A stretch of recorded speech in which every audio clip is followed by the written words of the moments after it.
اختتام پہ ماتمداری ہوگی انشاءاللہ. صلوات پڑھے محمد و آل محمد.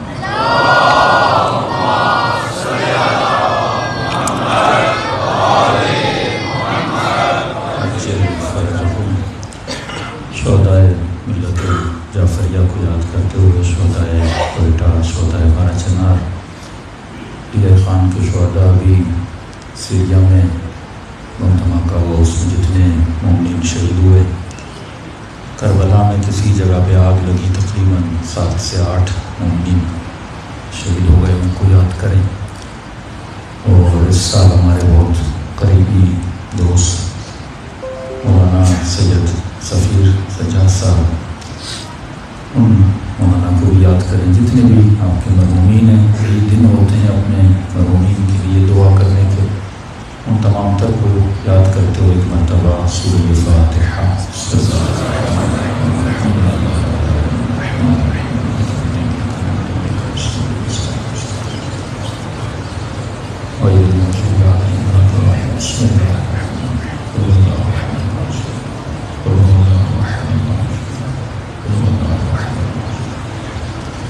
ربنا تقبل منا انك انت السميع العليم. صلوات پڑھے محمد و آل محمد.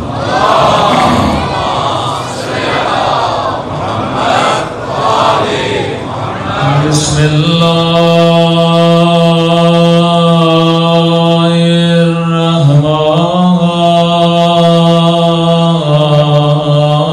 الرحمن الرحیم.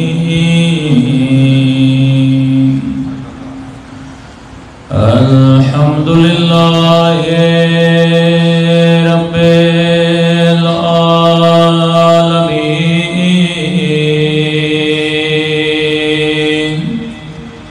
الحمد للہ کما هو أهله. الصلاة والسلام على سيد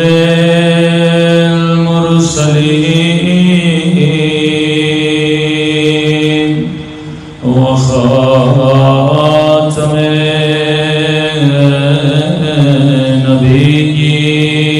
النبيين أبي القاسم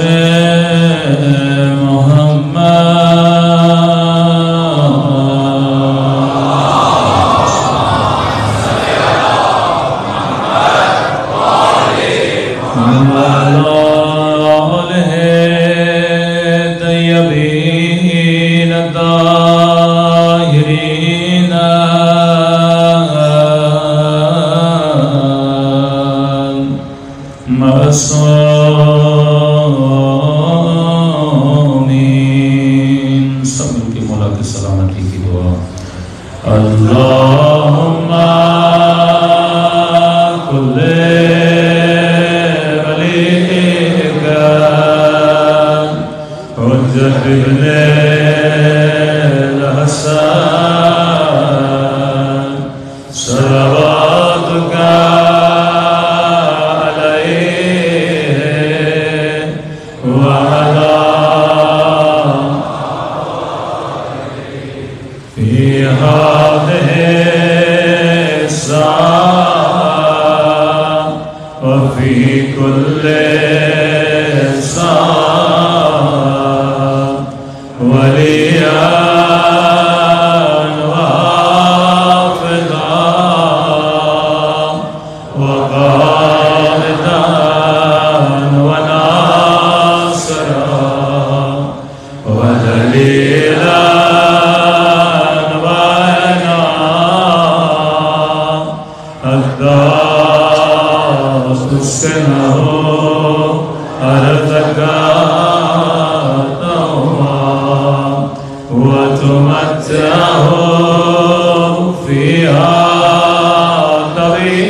برحمتک یا ارحم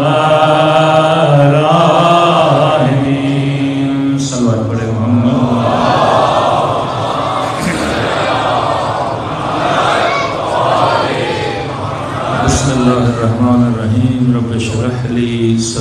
ويسر لي أمري واحلل عقدة من لساني يفقهوا قولي. أما بعد فقد قال رسول الله صلى الله عليه وآله وسلم إن الحسين مصباح الهدى وسفينة النجاة. صلوات پڑھیں محمد وآلہ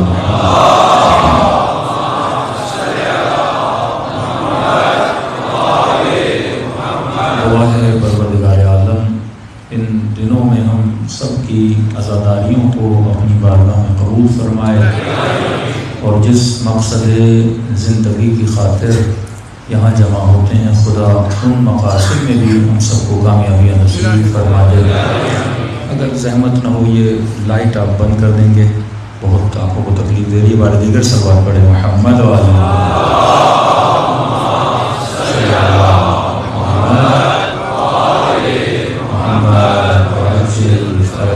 اب فطرت بشر ہے کہ انسان کو اللہ کا دیا ہوا نور اچھا نہیں لگتا. ہم فیک نور چہروں پہ ڈال کے روشنیاں بڑھانا چاہتے ہیں. قلب نورانی ہونا چاہیے، دل نورانی ہونا چاہیے. ارشاد ہوا ان الحسین مصباح الہدی، حسین چراغ ہدایت ہیں، حسین ہدایت کا نور ہیں، مصباح ہیں. پہلے زمانے میں جب کشتیاں سمندروں میں اپنا راستہ بھول جاتی تھیں تو ستاروں کی روشنی سے راستے کا پتہ لگاتی تھیں. آج بھی جب آپ اندھیروں میں اپنی گاڑی کو روڈ پہ لاتے ہیں تو ہیڈ لائٹ کی مدد سے آپ کو راستے کا پتہ لگتا ہے. تو ایک چھوٹی سی گاڑی بغیر ہیڈ لائٹ کے راستہ نہیں دکھا سکتی. تو اس دنیا میں ظلمت بھرے ماحول میں اگر حسین جیسی ہدایت کے چراغ نہ ہو تو انسان کو راستے کا کیسے پتہ چلے؟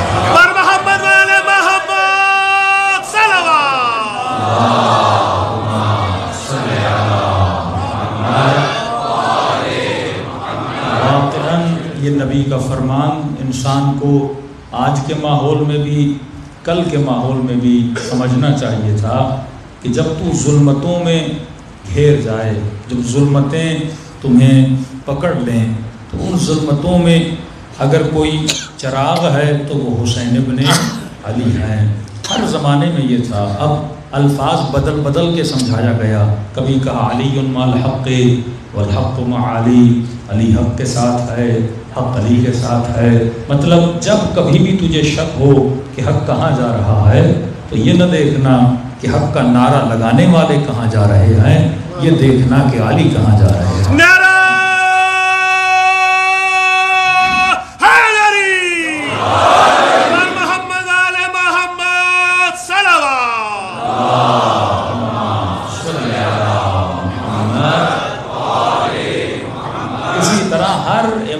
کے بعد جب دوسرا امام آیا، وہ معاشرہ جو زمانے میں رہتا تھا یہی پریشانی ہوتی تھی حق کیا ہے. اب اچھا کچھ تو لالچ میں چلے گئے نا یزید کی طرف، کچھ حکومت کی خاطر، کچھ دولت کی خاطر، کچھ مال کی خاطر. لیکن یہ نہیں کہ سب ایسے تھے. کچھ ایسے تھے جو واقعاً سمجھتے تھے کہ بنو امیہ حق پر ہیں، اپنی جانیں قربان کرتے تھے. تاریخ کربلا میں ملتا ہے کہ شب عاشور غسل شہادت کر رہے تھے کہ کل ہم امام حسین کو قتل کرنے کے بعد اگر مارے گئے تو کیا کہلائیں گے؟ شہید کہلائیں گے.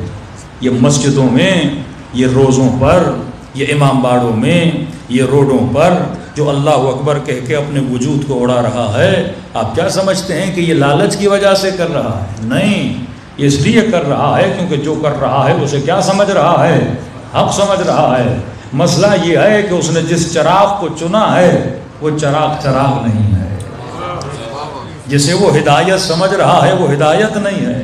نوح کا بیٹا بھی سمجھتا تھا کہ پہاڑی تک پہنچ جاؤں گا اور بچ جاؤں گا، لیکن نوح کہتے رہے نہیں میرے لال، اگر کشتی نجات ہے تو یہ ہے جس پہ نبی سوار ہے. تو کشتیاں ہزاروں ہوں گی، کشتیوں کو نہ دیکھا کرو، سوار کو دیکھا کرو. اگر سوار حسین ہے تو اس کے سواری بھی جنتی بن جاتے ہیں. دو باتیں رسول نے فرمایا حسین چراغ ہدایت ہے، وسفینۃ النجات، اور کشتی نجات ہے. ایک مرتبہ آپ کہتے ہیں مولانا ہم نے کراچی جانا ہے، راستہ بتائیے. مومن کہتا ہے مولانا میں نے کربلا جانا ہے، کیسے جاؤں؟ کچھ کہتا ہے حج کرنا ہے، کیسے کروں؟ تو ہم کہتے ہیں پاسپورٹ کا لینا ضروری ہے، ویزا کا لگنا ضروری ہے، کچھ پیسے بھی ہونے چاہیے، بائی روڈ یا بائی ایئر جہاز پہ چڑھو گے، فلاں جگہ پہ اترو گے تو اس سرزمین کا نام مثلاً کربلا ہے یا مکہ ہے. میں نے آپ کو کیا بتایا؟ ایڈریس بتایا. لیکن فرمایا حسین وہ امام ہے جو صرف ایڈریس نہیں بتاتا، وہ سفینۃ النجات، وہ تجھے دکھاتا بھی ہے، کشتی پہ بٹھا کے جنت تک لے بھی جاتا ہے. پر محمد آل محمد صلوات.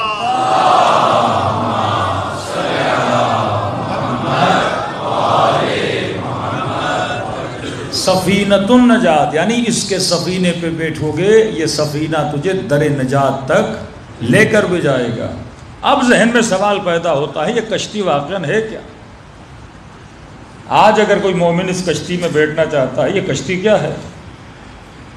کوئی لکڑی کی کشتی ہے، کوئی گاڑی ہے، اس میں مومن بیٹھ جائے اسے نجات مل جائے. واقعاً ہے کیا یہ کشتی ہے نجات؟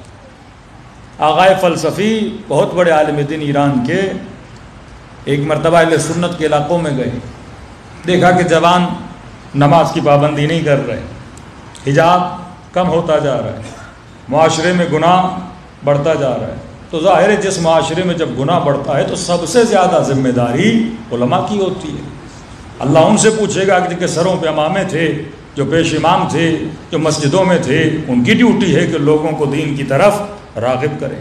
تبھی امام اپنا سب کچھ لگا دیتا ہے کہ کل قیامت کے دن خدا یہ بولے کہ اے میرے ولی تیری ڈیوٹی تھی لِعَامِرَ بِالْمَعْرُوفِ وَأَنْهَا عَنِ الْمُنْكَرِ، تو تو نے کیا کیا؟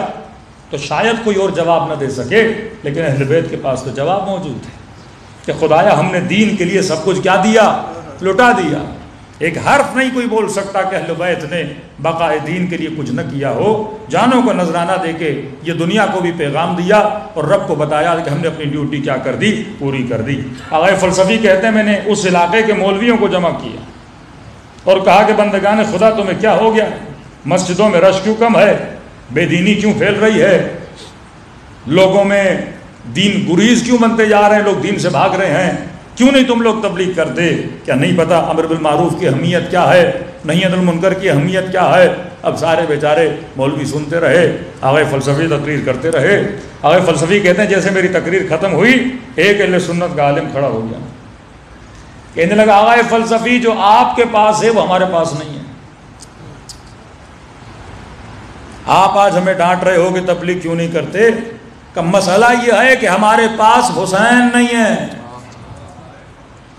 تم شیعوں کے پاس حسین ابن علی ہے.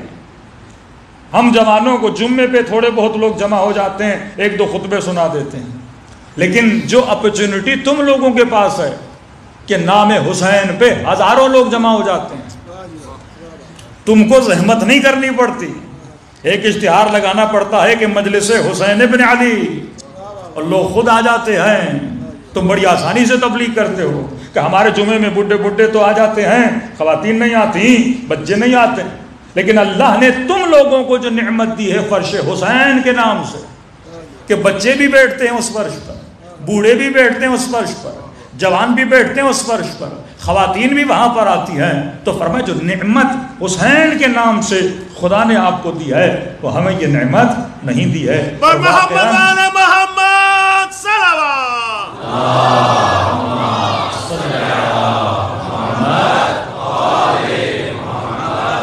پورے اقوام عالم میں آپ دیکھ لیں کوئی ایسی قوم نہیں، یہ نعمت خدا نے صرف شیعیان علی ابن ابی طالب کو دی ہے. یہ امام حسین کی نعمت کہ کشتی کی مانند سارے لوگ حسین کے نام پہ کیا ہو جاتے ہیں؟ جمع ہو جاتے ہیں. اب سوال یہ ہے کیا صرف جمع ہونے سے ہمیں نجات مل جائے گی؟ کیا صرف مجلسوں میں آنے سے ہمیں نجات مل جائے گی؟ علماء فرماتے ہیں پہلے تو یہ بات یاد رکھ کہ اکثر لوگ اعتراض کرتے ہیں، کیونکہ معاشرہ عقل کا ہے، اعتراض یہ کیا جاتا ہے کہ بھائی آپ مجلس میں جاتے کیوں؟ واقعاً مجلس میں ہم کیوں آتے ہیں؟ تو کسی نے بول دیا کہ ہم 10 دن مجلس مناتے ہیں، امام حسین کا غم سنتے ہیں، شہادت حسین سنتے ہیں.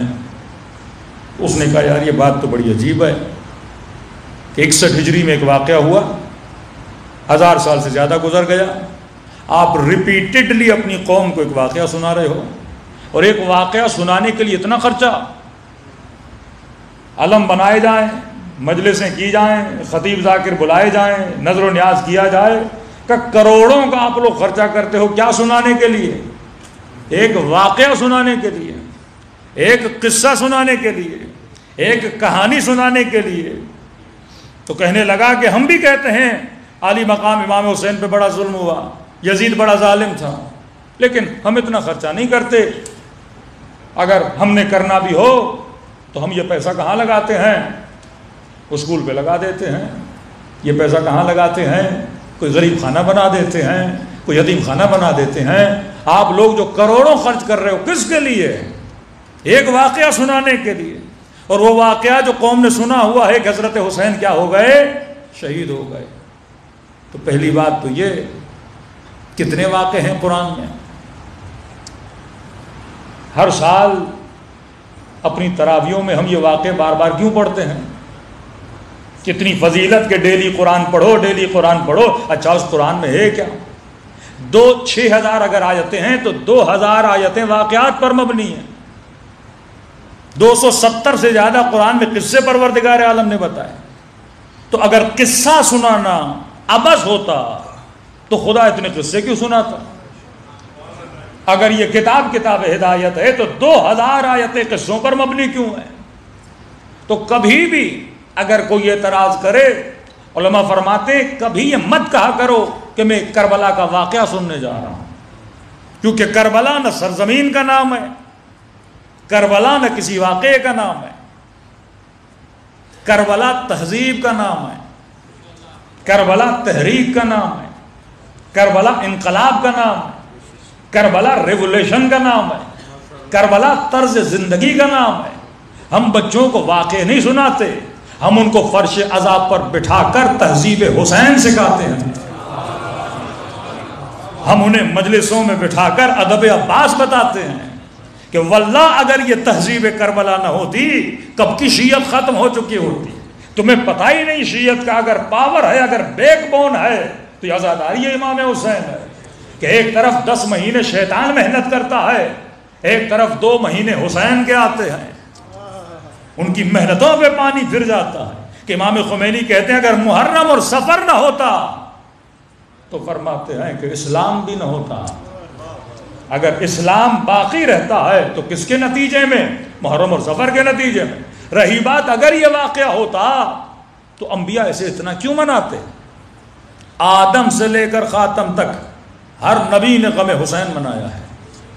فرماتے ہیں کہ جب حضرت آدم سرزمین کربلا سے گزرنے لگے، پاؤں میں چوٹ آئی، خون بہا، پروردگارہ انبیاء کو جب تکلیف آتی تھی خدا سے پوچھتے تھے خدایا کوئی غلطی تو نہیں ہوئی؟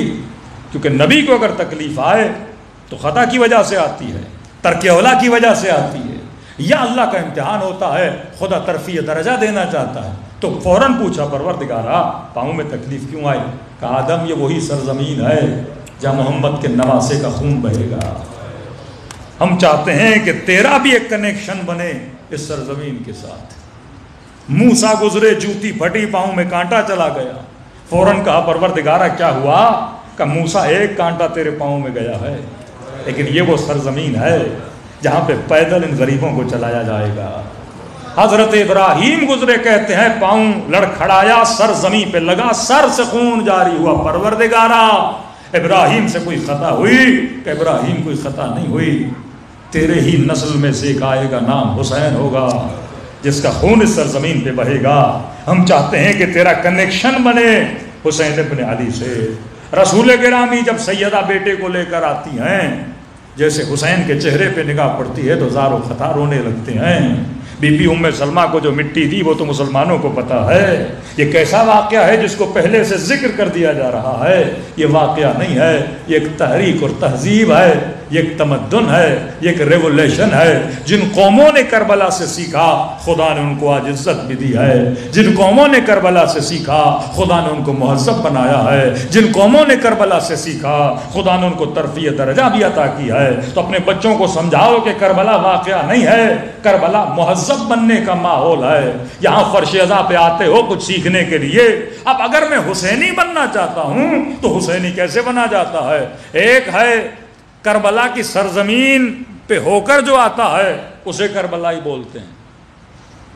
بندہ ایک دن کربلا گیا، مولا حسین کی زیارت کی، واپس آیا تو کیا کہلایا؟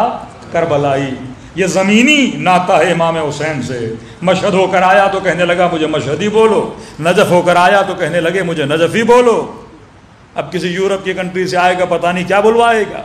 یہ ناتا کون سا ہے؟ زمینی ناتا ہے۔ زمینی ناتوں سے فضیلت نہیں ملتی۔ اصل جو تیرا ناتا ہے وہ فکر حسین کا ناتا ہے۔ کس کی فکر حسینی ہے، کس کی فکر یزیدی ہے؟ تو سوال یہ ہے اگر میں تہذیب کربلا کو سیکھنا چاہتا ہوں تو مجھے دیکھنا ہوگا واقعاً کربلا والوں کی زندگی کے اصول کیا تھے۔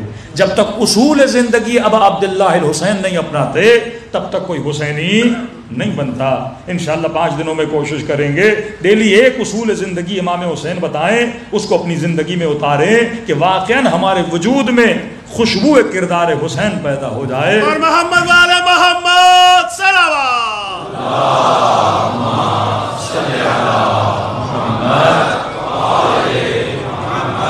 اصول کا مطلب جن اصولوں اور پلرز کے تحت اہل بیت زندگی گزارتے تھے۔ مثلا ایک بھائی آپ کو بولتا ہے کہ بھائی میرے دل میں بھی غم حسین ہے، شیعہ بھی بولتے ہیں میرے دل میں غم حسین ہے۔ اب مجھے کیسے پتا چلے کس کے دل میں غم ہے؟ باطن جب تک ظاہر نہ ہو بندے کا پتہ نہیں لگتا۔ ایک آدمی بولے ہم آپ سے بڑی محبت کرتے ہیں، بڑی ارادت رکھتے ہیں، بھائی مجھے کیسے پتہ چلے کہ آپ مجھ سے محبت بھی کرتے ہو، ارادت بھی رکھتے ہو؟ بندہ خدا کو بولے خدایا میں تیرا بڑا عاشق ہوں، اللہ کو کیسے پتہ چلے تو اس کا عاشق ہے؟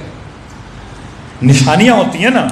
ہم شیعہ کہتے ہیں ہمارے دل میں غم ہے، اب دنیا بولے گی ہمیں کیسے پتہ چلے؟ ہم کہتے ہیں محرم میں شیعوں کی آنکھوں کو دیکھ لو، آنسو بتاتے ہیں کہ دل میں کیا ہے؟ غم ہے۔ ولادت کا دن آتا ہے چہرے کی مسکان بتاتی ہے کہ بندہ اہل بیت کی خوشیوں میں کتنا خوش ہے۔ کہتے ہیں ماتم، بھائی ماتم اظہار غم ہے، آنسو اظہار غم ہے۔ کیسے دنیا کو بتائیں کہ ہم کتنے غمگین ہیں؟ اظہار کر کے بتاؤ گے نا۔ محفل لعب و لہب میں ایک بندہ کیسے بتاتا ہے؟ ناچ کے بتاتا ہے نا کہ میں کیا کر رہا ہوں۔ بندے کے اعمال بتاتے ہیں کہ وہ کس جگہ سے اس کا تعلق ہے۔ تو اسی طرح اگر کوئی بندہ خوش ہوتا ہے ہنس کے بتاتا ہے میں خوش ہوں۔ اسی طرح اصول زندگی اہل بیت کا مطلب یہ ہے کہ اگر مولا علی کا لقب ہے امام المتقین، صاحب تقوی، کیسے پتہ چلے کہ علی متقی ہے؟ مثلا یا آپ یہ پڑھتے ہیں کہ سیدہ فرماتی ہیں ترتعش وجودها، مصلی عبادت پہ کھڑی ہوتی تھیں، وجود کا حصہ حصہ کانپتا تھا۔ یا امام حسین زیارت دعائے عرفہ میں یہ فرمائیں کہ الہی اخشاک کانی اراک، اے خدا حسین تیری عبادت ایسے کرتے ہیں جیسے حسین تجھے دیکھ رہے ہیں۔ تو ایک لفظ میں ادا کرتا ہوں لیکن واقعاً اس لفظ پر میرا ایمان ہے کہ نہیں یہ کیسے پتا چلے گا؟ ایک اصول زندگی امام حسین ابی عبداللہ الحسین مولا علی جو کھلم کھلا اصول تھا جو اہل بیت کی زندگی میں نظر آتا تھا، وہ پہلا اصول جس کو آج ڈسکس کریں گے فرماتے ہیں وہ اصل تھا خوف پروردگار عالم۔ کوئی ایسا امام ہمارا نہیں ملتا جس کے وجود میں یہ اصل نہ ہو، خوف خدا۔ نماز اس لشکر میں بھی اس لشکر میں فرق یہ ہے یہ نماز پڑھ رہے ہیں خوف خدا، وہ نماز پڑھ رہے ہیں خوف ہی نہیں۔ اذانیں یہ بھی دے رہے ہیں اذانیں وہ بھی دے رہے ہیں، لیکن حسین کی اذان میں خوف خدا کی رمق ہے، ان کے وجود میں خوف خدا ہے۔ یہ بولتے ہوئے بھی سوچتے ہیں کہ ہم کیا بول رہے ہیں، یہ دیکھتے ہوئے بھی دیکھ رہے ہیں کہ ہم کیا دیکھ رہے ہیں۔ اسی خوف کو امام حسین نے حر کے وجود میں ٹرانسفر کیا نا، کہ تیری عزا پہ تیری ماں بیٹھے، خوف ہے نا۔ پوری رات سوچتا رہا حسین نے کیا کہا مجھے، اپنا مقام بتایا کہ دیکھ تو کس کا بیٹا ہے، میں کس کا بیٹا ہوں۔ جب ایک لفظ حسین کے لیے بے ادبی کا تم منہ سے نہیں نکال سکتا، اس حسین کے گلے پہ چھری کیسے چلائے گا؟ خوف. شمر بے باک سینے ابی عبداللہ الحسین پہ بیٹھا ہے، بے باک ہو کے. کیوں اختلاف ہے کہ مولا حسین کا سر کس نے قلم کیا؟ کبھی کہتے ہیں سنان نے کیا، کچھ کہتے ہیں شمر نے کیا. 7 نام آتے امام حسین کے سر قلم کرنے والوں کے لیے. نام اس لیے آتے کیونکہ گئے سب تھے، جرت کسی کو نہیں ہوئی. آگے بڑھتے تھے، حسین کو دیکھتے تھے، خوف آتا تھا. یہ تو نبی کا نواسا نا. واپس آ جاتے تھے، ہم نے سب کر لیا، یہ نہیں کر سکتے. شمر آخر میں آگے بڑھا، سینے حسین پہ سوار ہوا. اس وقت بھی امام کہہ رہے ہیں مجھے دیکھ، میں کون ہوں، مجھے دیکھ. کیا تو جانتا نہیں میں کس کا نواسا ہوں؟ روایت میں ملتا ہے کہ مولا بار بار اسے متوجہ کرنا چاہتے تھے کہ پہچان میں کون ہوں. یہ ہونٹ جو تو دیکھ رہا ہے یہ وہی ہیں جس پہ نبی بوسہ دیا کرتے تھے. یہ چہرہ وہی ہے جس پہ میرے نانا بوسے دیا کرتے تھے. متوجہ کر رہے ہیں کہ شمر، تاکہ تھوڑا سا اس کے دل میں کیا پیدا ہو جائے؟ خوف پیدا ہو جائے. یہاں تک کہ روایات میں جب لئی خنجر چلانے لگا، گلا نہیں کٹ رہا تھا، پوچھنے لگا کہ حسین میں چھری چلا رہا ہوں، گلا کیوں نہیں کٹ رہا؟ مولا فرماتے کیونکہ اس جگہ پہ اما زہرا نے بوسہ دیا. یہ بوسگائے رسول ہے، خنجر نہیں چلے گا. تبھی امام زمانہ فرماتے اس نے گلا آگے سے نہیں کاٹا، اس نے گلا پیچھے سے کاٹا.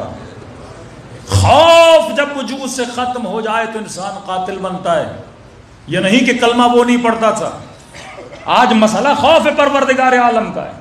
اہل بیت کی زندگی میں جو سب سے زیادہ چیز نظر آتی تھی اللہ کا خوف، اور آج معاشرے میں جو سب سے زیادہ کم ترین چیز پائی جاتی ہے، نماز کی کمی نہیں، روزوں کی کمی نہیں، تسبیحوں کی کمی نہیں، اللہ اللہ کی کمی نہیں، مولویوں کی کمی نہیں، مفتیوں کی کمی نہیں. کمی ہے تو خوف خدا کی کمی ہے. اور یہ وہ چیز ہے جو اہل بیت کے وجود میں بارز ترین صفت خوف پروردگار عالم. وسط میدان میں کوئی خاتون یا کوئی مولا علی سے مسئلہ توحید پوچھنے آتا ہے، ابن عباس کہتے ہیں چلا جا، میدان میں تو مسائل پوچھ رہا ہے. امام فرماتے ڈانٹتے ابن عباس، علی اسی لیے تو جنگ لڑ رہا ہے. وسط میدان میں مولا اس کا عقیدتی مسئلہ حل کرنے لگے. یہ خوف خدا. جنگ چل رہی ہے، وسط جنگ میں امام حسین مصلی بچھا کے اذان دیتے ہیں، نماز پڑھاتے ہیں، یہ بتانے کے لیے کہ حسین کے وجود میں خوف پروردگار عالم کتنا ہے. اب دعویٰ تو سب کرتے ہیں کہ ہمارے وجود میں اللہ کا خوف ہے. پتہ کیسے چلے کہ واقعاً میرے وجود میں اللہ کا خوف ہے کہ نہیں؟ معصوم فرماتے اس کی 5 نشانیاں ہیں. اگر خوف خدا ہے چیک اینڈ بیلنس کرو نا. اب بولے میں علی کا بڑا ماننے والا ہوں، بھائی مجھے کیسے پتہ چلے؟ کیا بڑے نعرے سے پتہ چلتا ہے تو علی کا بہت زیادہ مارنے والا ہے؟ کیا لمبی صلوات سے پتہ چلے گا آپ رسول کے بہت زیادہ ماننے والے ہو؟ نعرہ مارنا، صلوات پڑھنا یہ بھی نیک کام ہے، لیکن جو نشانیاں اہل بیت نے بتائی ہیں کہ جب تک وہ نشانی نہ ہو تب تک ثبوت نہیں. آپ بولتے ہو میں پاکستانی ہوں، تو مجھے کیسے پتا چلے آپ پاکستانی؟ شناختی کارڈ دکھاؤ گے تو پتا چلے گا نا. اب ہر بندہ بولے میں اللہ کہتا ہے تو کوئی چیز دکھا تو صحیح نا، کہ میں بھی تو مانوں کہ تو توحید کا ماننے والا ہے، میں بھی تو مانوں تیرے وجود میں خوف پروردگار عالم ہے. 5 سائن، 5 نشانیاں اہل بیت بتاتے ہیں. فرمایا جس کے وجود میں یہ 5 نشانیاں ہیں وہ صاحب خوف پروردگار عالم ہے. اور یاد رکھیے خوف 2 طرح کے ہوتے ہیں، ایک مذموم، ایک ممدوح. اچھا خوف، برا خوف. بہترین خوف ہے پروردگار عالم کا خوف. وہ خوف جو برا ہے وہ یزید کا خوف ہے، وہ ظالم کا خوف ہے جس سے ہم ڈرتے ہیں. مال کے کھونے کا خوف، بیٹے کے جانے کا خوف، بیوی کے چھوڑنے کا خوف، کسی کے مرنے کا خوف، اپنے بیمار ہونے کا خوف، یہ بھی سارے تو خوف ہے نا. الا ان اولیاء اللہ لا خوف علیہم ولا هم یحزنون، جو اللہ کے ولی ہیں ان کے وجود میں کوئی خوف نہیں ہوتا. اور ساتھ میں کہا غم نہیں ہوتا، کیونکہ غم بھی خوف کے ساتھ آتا ہے. جب خوف آتا ہے تو غم آتا ہے، کھونے کا غم، مقروض ہونے کا غم، بیمار ہونے کا غم، یہ سارے غم ہوتے ہیں. اور شیطان بھی انہی چیزوں سے ڈراتا ہے. میری نہیں مانو گے تو مار دوں گا، بیٹا چھین لوں گا، فقیر کر دوں گا، زخمی کر دوں گا. یہ شیطان کے حربے ہوتے ہیں. لیکن کہ اولیاء اللہ اگر خوف رکھتے ہیں خدا کا، اس کے علاوہ کسی کا خوف نہیں رکھتے. اس کی مثال میں آپ کو اس طرح دوں کہ ایک بندہ اگر قانون کو فالو کرے، مثلا آپ ہائی وے پہ گاڑی چلا رہے ہیں، ڈرائیونگ لائسنس بھی ہے، اسپیڈ بھی آپ لمٹ میں چلا رہے ہو، ہر چیز کو فالو کر رہے ہو. جو قانون سے ڈرتا ہے وہ پولیس سے نہیں ڈرتا. پولیس سے کون ڈرتا ہے؟ جو قانون سے نہیں ڈرتا. جب آپ قانون کو فالو نہیں کرو گے، اسپیڈ لمٹ حد سے بڑھ جائے گی، پولیس والے پہ نگاہ پڑے گی، دل میں کیا آئے گا؟ خوف آئے گا، روک نہ لے، فائن نہ کر لے. تو جو قانون سے نہیں ڈرتا وہ پولیس سے ڈرتا ہے، جو قانون سے ڈرتا ہے وہ پولیس سے نہیں ڈرتا. اسی طرح جو خدا سے ڈرتا ہے وہ لوگوں سے نہیں ڈرتا، اور جو لوگوں سے ڈرتا ہے وہ پھر اس کا مطلب ہے وہ خدا سے نہیں ڈرتا. شریعت پروردگار عالم اسی کا نام ہے. جو حدود الہی کا خوف رکھتا ہے پھر وہ لوگوں کا خوف نہیں رکھتا. آیت اللہ العظمیٰ شیرازی سے ان کے شاگردوں نے پوچھا کہ قبلہ آپ کو پتا چلے 1 ہفتے کے بعد آپ مر جائیں گے، یہ بتائیے زندگی میں کون سا کام کریں گے؟ تو مثلا خدا نخواستہ کسی مومن کو خدا نخواستہ کینسر ہو جائے اور ڈاکٹر بولے آپ 6 مہینے کے مہمان ہوں، تو آپ کون سا کام کرو گے؟ اصلاً آپ کو رات ملک الموت آ کے بتا دے بھائی جمع کرو، ہفتے میں جانے والے ہو، تو آپ سوچیے آپ کون سا کام کریں گے؟ کسی نے کہا نماز پڑھوں گا، کسی نے کہا تہجد پڑھوں گا، کسی نے کہا قرضوں کو ادا کروں گا، کسی نے کہا رشتہ داروں سے بدتمیزیاں کی ہیں معافیاں مانگوں گا، کسی نے کہا غیبتیں کی ہیں معافیاں مانگوں گا. ہاں سب بولتے رہے. آغائے شیرازی سے پوچھا کہ قبلہ اگر آپ کو پتا چلے ہفتے کے بعد آپ جانے والے، آپ کیا کریں گے؟ بڑے سکون سے بولا وہی کروں گا جو روز کرتا ہوں. علی والے کی زندگی ایسی ہوتی ہے، وہ یہ نہیں کہ موت کی خبر سن کے خود کو سیٹ کرنا شروع کر دے. وہ ہمیشہ اپنے آپ کو کیا رکھتا ہے؟ سیٹ رکھتا ہے. بعض لوگوں جس طرح گاڑیوں کو 6 مہینے گھر میں کھڑا کر دیتے ہیں، اب سفر پہ جانا ہے، اب موبائل بھی چیک کرے گا، ہر چیز چیک کرے گا. لیکن ایک بندہ ڈیلی اپنی گاڑی کو مینٹین رکھتا ہے. اچانک بھی فون آ کے سفر پہ نکلنا، یہ تو تیار رہے گا نا. علی والے کی مثال اسی طرح ہے، وہ ڈیلی بیسس پر خود کو تیار رکھتا ہے.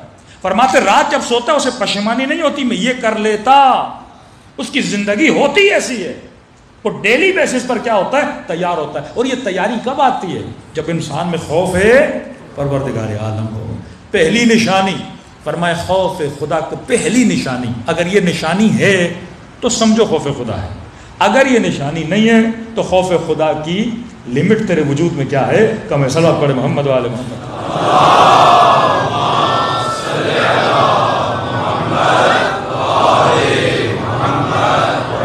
فرمایا جو خوف پروردگار عالم رکھتا ہے، مرد ہو عورت ہو جوان ہو بوڑھا ہو، یہ نشانی ہونی چاہیے. مولا کون سی نشانی؟ فرمایا پہلی نشانی یہ ہے جو خوف پروردگار عالم رکھتا ہے وہ خدا کو ناظر مانتا ہے. امام حسین کا جملہ الہی اخشاک انی اراک، ناظر مانتا ہے. ناظر مطلب جیسے خدا مجھے دیکھ رہا ہے. اس چیز سے جو بندہ غافل ہوا اس کے اندر خوف نہیں ہے. میں سمجھانے کے لیے مثال دیتا ہوں کہ ایک ایسا گھر بنایا جائے جس میں آپ کو بولا جائے آپ 1 مہینہ رہو. پاکستان میں ایک گھر بنایا جائے جس میں بولا جائے 1 مہینہ آپ رہو، اور اس گھر میں بولا جائے 40-50 کیمرے لگے ہوئے ہیں. آپ کب سوتے ہو، کب اٹھتے ہو، کیا کھاتے ہو، کیا پیتے ہو، کیا بات کرتے ہو، کیسے واک کرتے ہو، سب ریکارڈنگ ہو رہی ہے. اور یہ ریکارڈنگ پورے پاکستان کو دکھائی جا رہی ہے.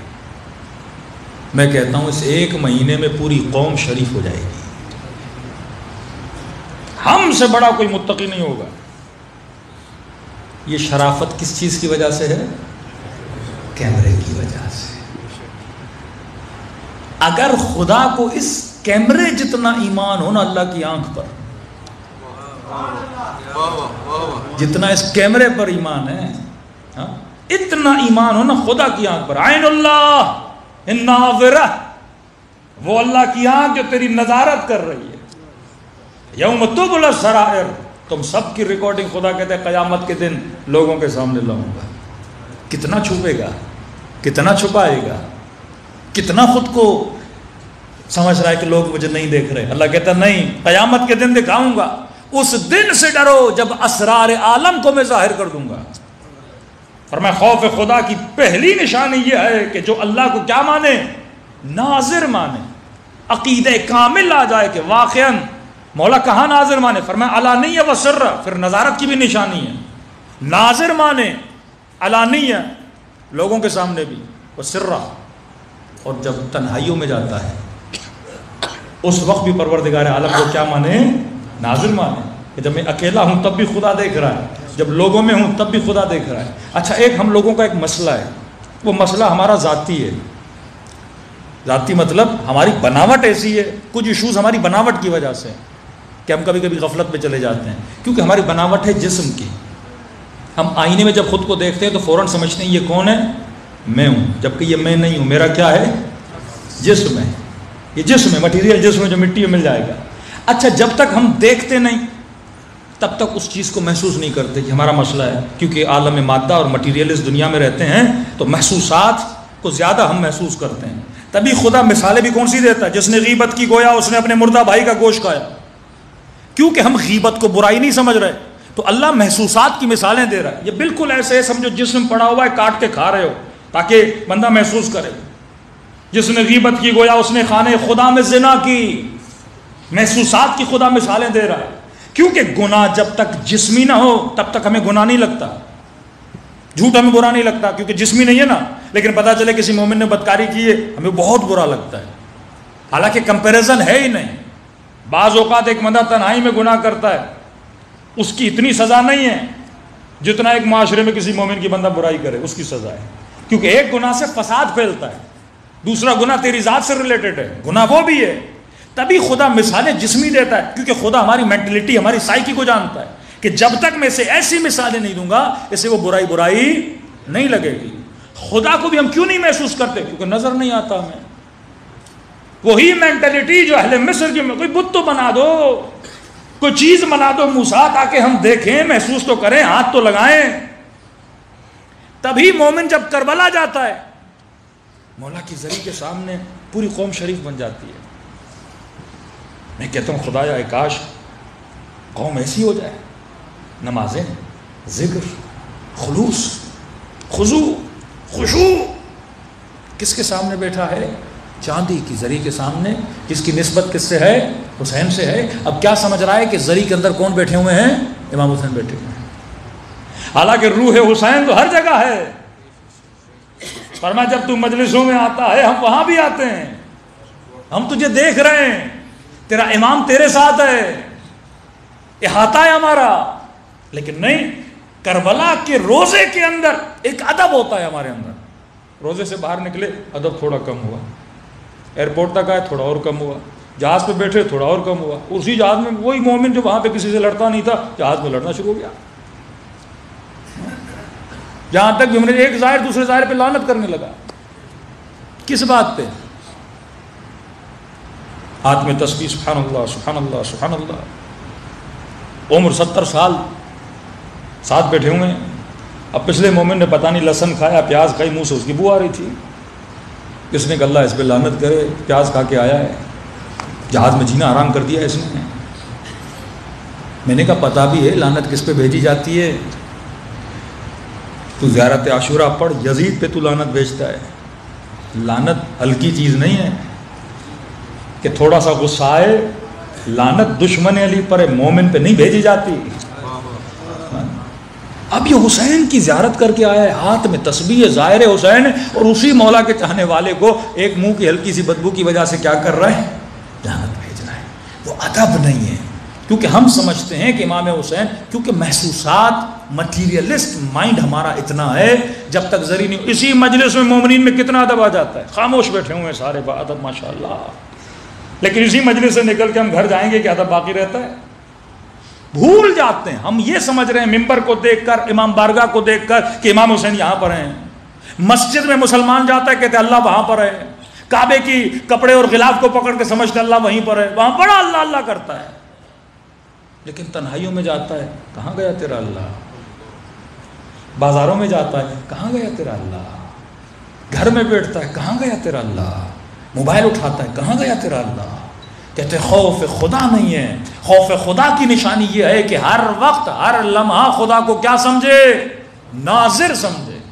جب تک تو خدا کو ناظر نہیں سمجھتا۔ ایک جوان ابھی عبداللہ امام حسین علیہ السلام کی خدمت میں آیا، صلوات پڑھے مولا کی شان پر۔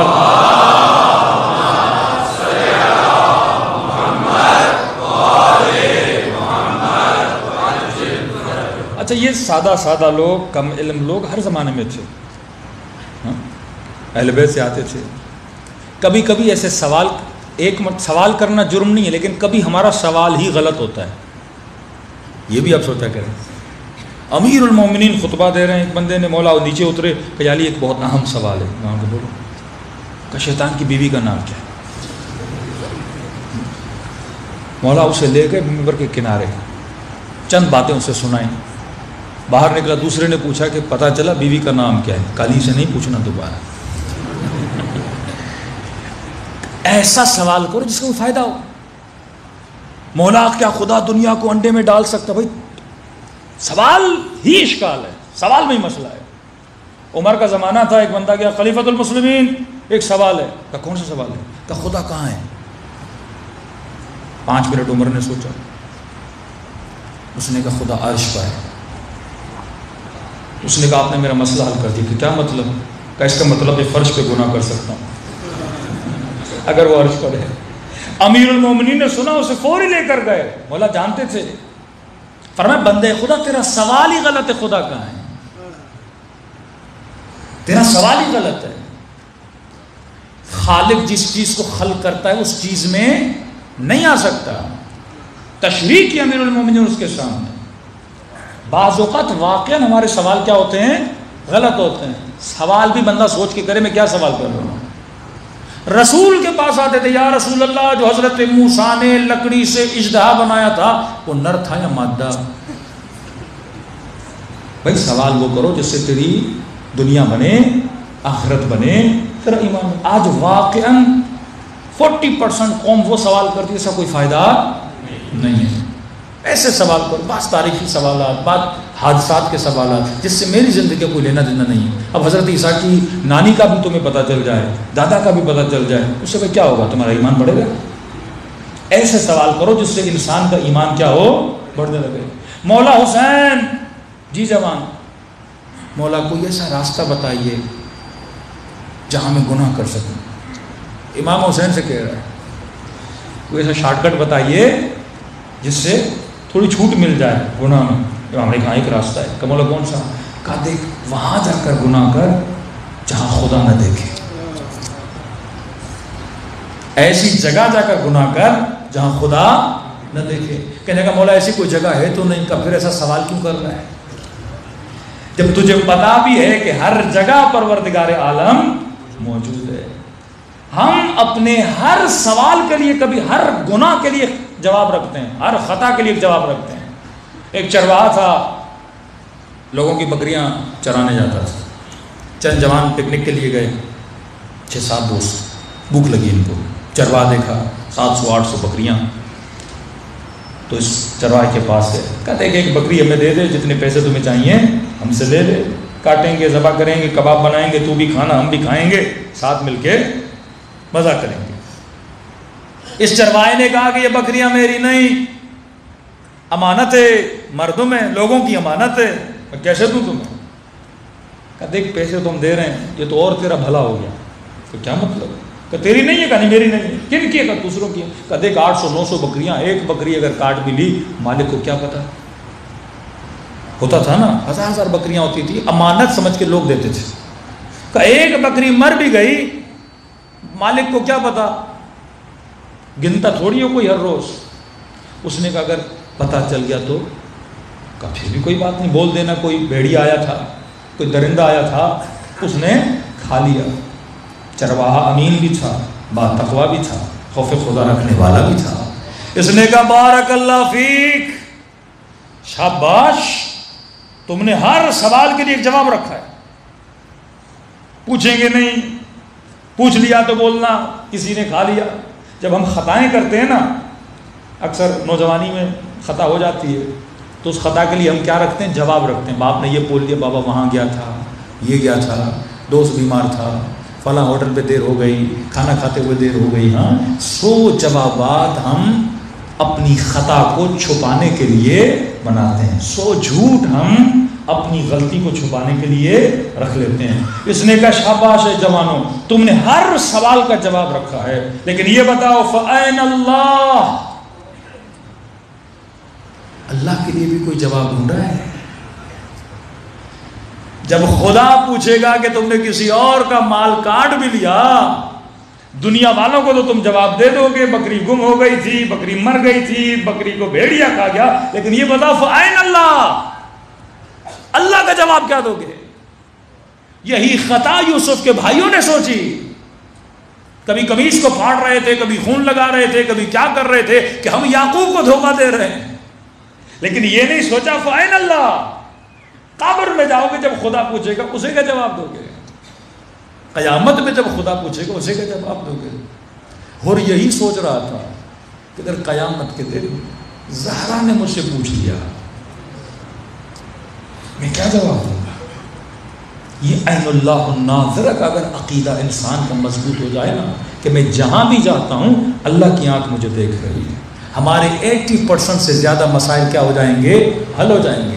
خیانتیں، بے وفائیاں، چیٹنگز، جھوٹ، غیبتیں، یہ سب اعمال ختم ہو جائیں گے اگر انسان کے وجود میں یہ چیز پیدا ہو جائے کہ اگر تو خوف خدا رکھنے والا ہے تو یہ عقیدہ مضبوط رکھ کہ ہر حال میں تیرا پروردگار عالم تجھے دیکھ رہا ہے۔ صلوات پڑھے محمد و آل محمد۔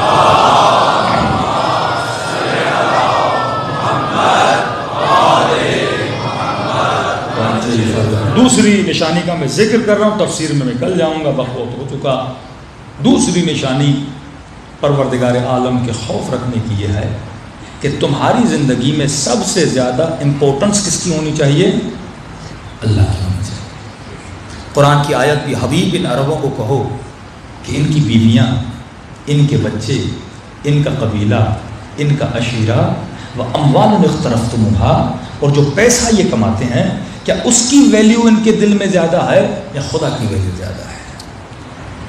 جب ہم فیصلے اور ڈیسیجن لیتے ہیں تو سب سے پہلے ہم کس کو رکھتے ہیں؟ خدا کو رکھتے ہیں یا پیسے کو رکھتے ہیں؟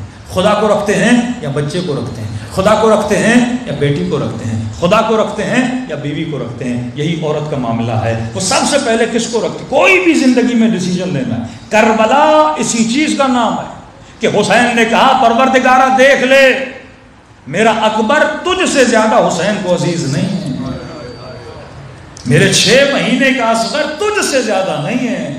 زینب کہتی ہے خدایا میری رضا تجھ سے زیادہ نہیں ہے، میری سکینہ تجھ سے زیادہ نہیں ہے۔ کربلا کے میدان میں آئے، نعرہ حسین تھا، بسم اللہ و باللہ و علی ملت رسول اللہ، شروع کیا تو نام خدا سے شروع کیا، کہا خدایا سب سے پہلے تو، اس کے بعد اکبر، سب سے پہلے تو، اس کے بعد عباس کے بازو، سب سے پہلے تو، اس کے بعد میری ننھی سکینہ، اس کے علاوہ کربلا میں کچھ بھی نہیں ہے۔ 9 کے نیزہ پہ سر ہے، کس کی تلاوت کر رہا ہے؟ اللہ کی تلاوت کر رہا ہے۔ سر کٹ رہا ہے، کسے سجدہ کر رہا ہے؟ اللہ کو کر رہا ہے۔ اور جاتے جاتے جو نعرہ حسین تھا وہ کیا تھا؟ رضاً بالرضا وتسلیما لامرہ لا معبود سوا، اے خدا حسین کس کی رضا پہ راضی ہے؟ تیری رضا پہ راضی ہے۔ کس کے امر کے سامنے حسین تسلیم ہے؟ تیرے امر کے سامنے حسین تسلیم ہے۔ کیوں؟ کیونکہ تیرے علاوہ حسین کا کوئی معبود نہیں ہے۔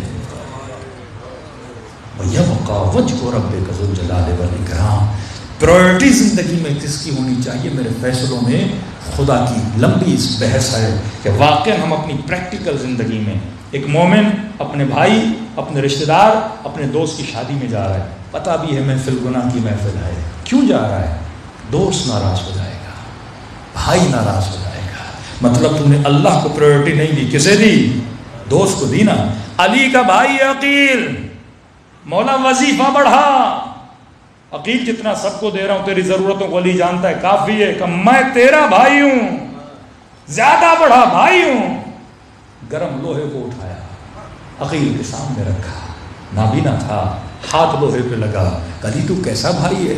بھائی کا ہاتھ چلا رہا ہے، کہا تو کیسا بھائی ہے کہ مجھ سے مخالفت خدا کروانا چاہتا ہے؟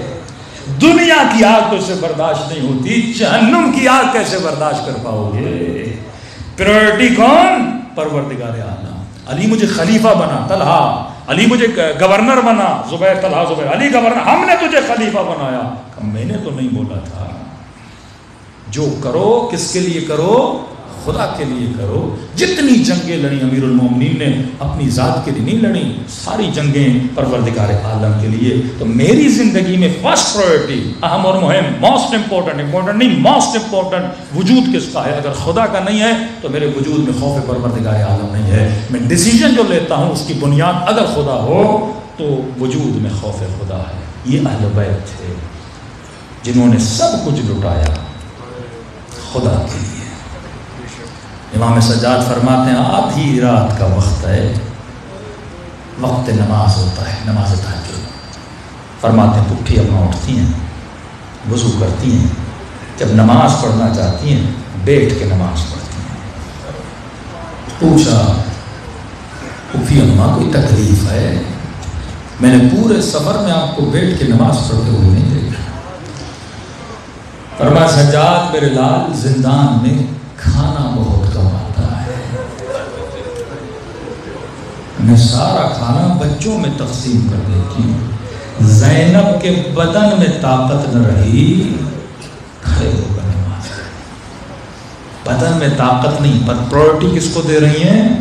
پروردگار عالم کو دے رہی ہیں۔ عجیب روایت ہے، کہتے ہیں شام غریباں جب خیموں کو آگ لگی، یہ ننھی بچی کبھی اس خیمے میں جاتی کبھی اس خیمے میں جاتی۔ پریورٹی اہل بیت نے کس کو دی؟ کہتے ہیں ایک لئی آگے بڑھا، اس بچی کو تماچے مارے، کانوں سے در چھینے، یہاں بچی چیتا ہوا، روئی، لیکن فرماتے ہیں نو کے نیزہ سے بچی کے سر سے اس نے مکنا اتارا۔ حسین کی بیٹی کے 4 سال سر ڈھانپا ہوا ہے۔ اب یہ برداشت نہیں کیا، سکینہ نے چیخنا شروع کیا کہ اے بدبخت جو لینا ہے لے لے، میرے سر سے ردا نہ ہوتا۔ کہتے بچی نے دونوں ہاتھ اپنے سر پہ رکھ لیے اور سر اپنے گھٹنوں میں دے دیا کہ کسی کی نگاہ سکینہ کے سر پہ نہ پڑ جائے۔ اب وہ تو جو لینا تھا لے کے چلا گیا، اٹھی نہیں بچی، کافی دیر تک ویسے بیٹھی رہی، شاید کسی کی نگاہ میرے سر پہ پڑ جائے۔ اتنے میں بی بی زینب آتی ہیں، کہتی سکینہ سر اٹھا، رو کے کہتی ہے پھوپھی اماں میرا مکھنا لے کے چلا گیا، خوف ہے کسی نامحرم کی نگاہ میرے سر پہ پڑ نہ جائے۔ زینب رو بھی رہی ہے، سکینہ سر اٹھا۔ کہا پھوپھی اماں کیسے اٹھاؤں، مجھے کوئی چادر کا ٹکڑا دے دو اپنے سر پہ رکھ۔ تیسری مرتبہ کا سکینہ سر اٹھا۔ روایت کے جملے، اب جو بچی نے سر اٹھایا نا، نگاہ پٹھی کے سر پہ پڑی ہے۔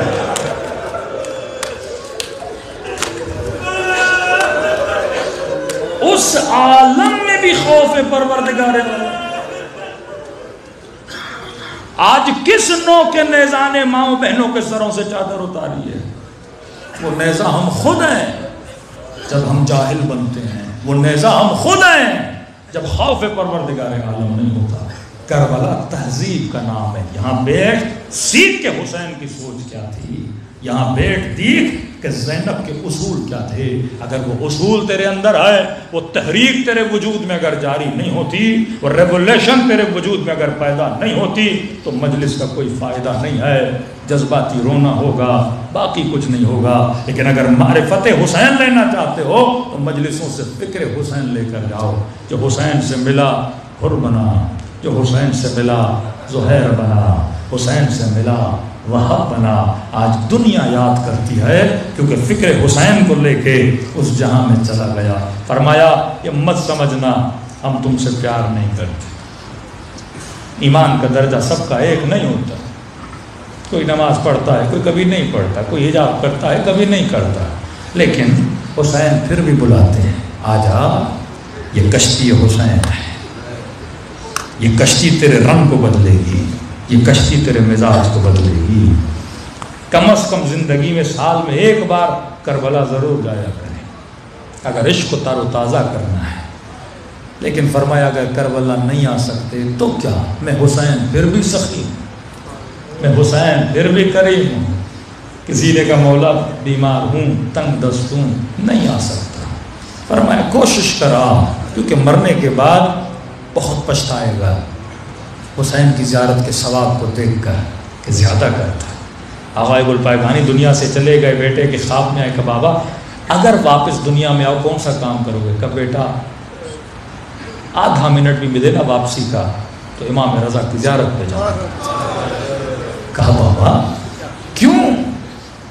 آقا نے کوئی عدد بتایا، مثلا بولا اگر 100 مرتبہ مولا کی زیارت پہ گیا تھا، ہر زیارت کے بدلے میں 3 مرتبہ میرا امام مجھ سے ملنے آیا۔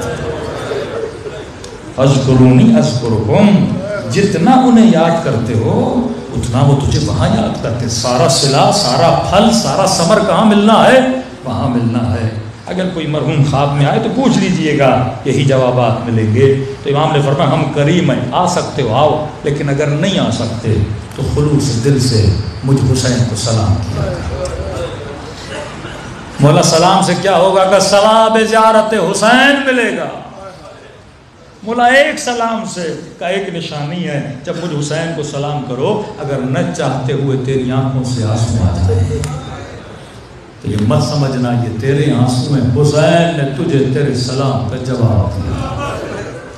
دلوں کو کربلا لے جائیں، قلوب کے قبلے کو کربلا بنائیں اور سلام کریں اپنے آقا کی مظلومیت۔ کل عاشورہ آپ نے منا لی، یقیناً جلوسوں میں، ماتمداریوں میں، گریوں میں آپ کا دن گزرا ہوگا، لیکن میں کہتا ہوں مومن پورا دن تو عزاداری کر کے تھک کے رات کو اپنے نرم بستر پہ سو گیا ہوگا۔ اصل مصیبت تو عاشور کے بعد نہیں پتا یہ بچی کل کی رات کہاں سو رہی ہے۔ جاتے جاتے حسین نے سینے پہ لٹایا کہ سکینہ آج جتنا سونا ہے بابا کے سینے پہ سو، لیکن سکینہ بابا کے جانے کے بعد اماں کو تنگ نہ کر رہا کہ مجھے میرے بابا کا سینہ چاہیے۔ آج کے بعد سیدوں کا سفر شروع ہے، کبھی کوفے کے بازار میں پتھر مارے جائیں گے، کبھی دربار میں کٹی ہوئی گردن کو اور اس کی توہین کی جائے گی۔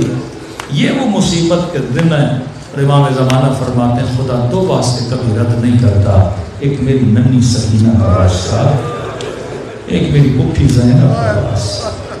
ایسے سلام کرو جیسے سیدہ زینب نے اپنے بھائی کو سلام کیا۔ السلام علی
میرا سلام ہو زینب کی لٹی ہوئی چادر پہ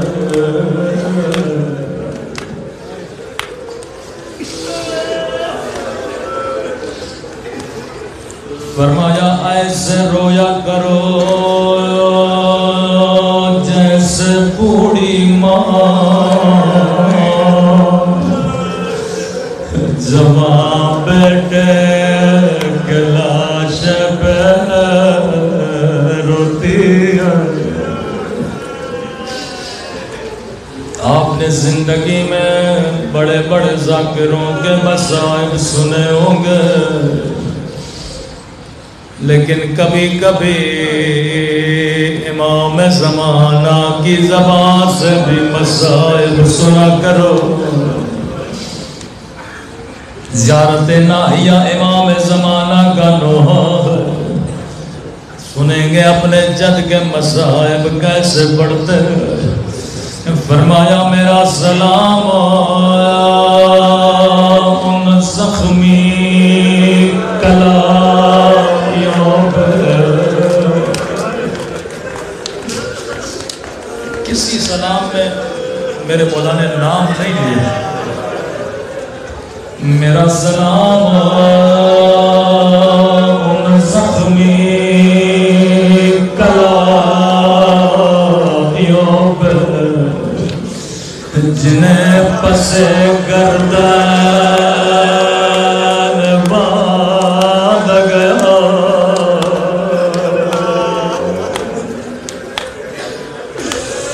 اللہ جانے یہ کس بی بی کی کلامیات ہے.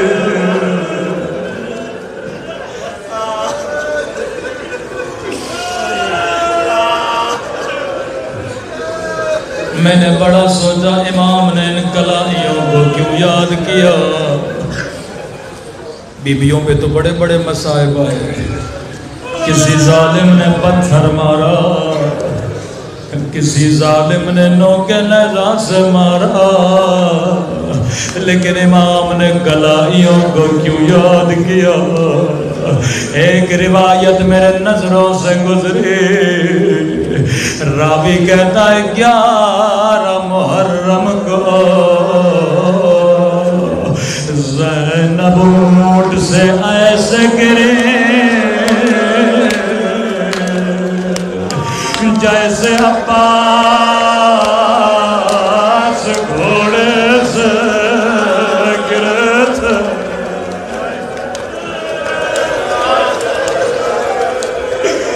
شاید کوئی بچہ سوال کرے مولانا عباس کے تو بازو سلامت نہیں تھے، زینب کے تو بازو سلامت تھے. میں نے کہا جواب میں نہیں دوں گا. امام زمانہ فرماتے میرا سلام ہو میری ان پھپھیوں پہ جن کے ہاتھ ان کی گردنوں سے بندھے تھے.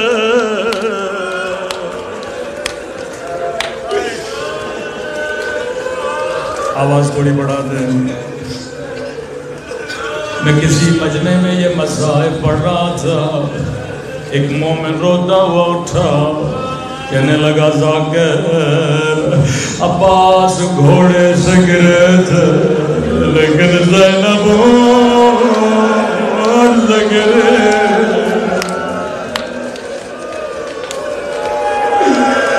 میں قربان بی بی زینب آپ کی مظلومیت میں.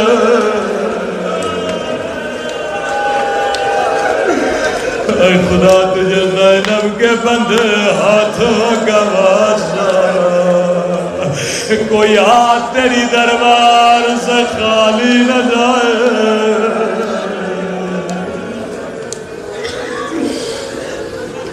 اگلا سلام اس سے بھی بڑا درد بھرا سلام ہے. فرمایا میرا سلام ان کلاریوں پہ جو پسے گردن باندھی گئی. محسوس کر کے رویا کرو، نام نہیں لے رہے میرے مولا. فرمایا میرا سلام ان ننے سے رخسار،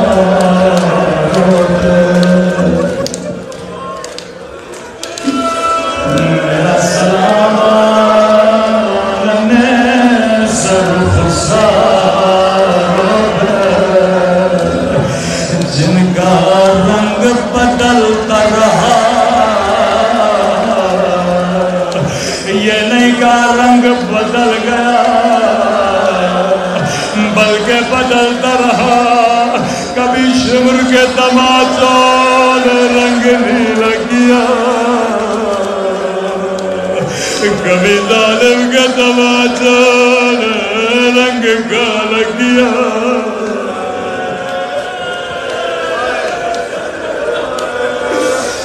آخری جملہ تمام کرو.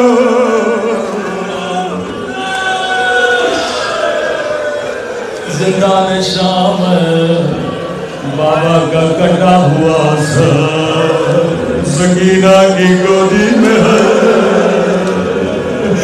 اللہ کسی بچی کو بابا کا کٹا سر نہ دکھائے. بچیاں بابا سے بڑا پیار کرتی ہیں. سر کو گود میں لیا، کہنے لگی میرے پیاسے بابا، میرے غریب بابا. بابا آنکھیں کھولو، ذرا میرے زخمی کان دیکھو، میرے زخمی رخسار دیکھو. ایسا جملہ کہا حسین کا کلیجہ ہل گیا ہوگا.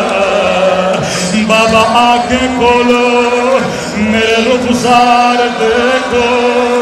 بابا سکینہ کے رخسار چھوٹے تھے لیکن شمر کا ہاتھ بڑا تھا.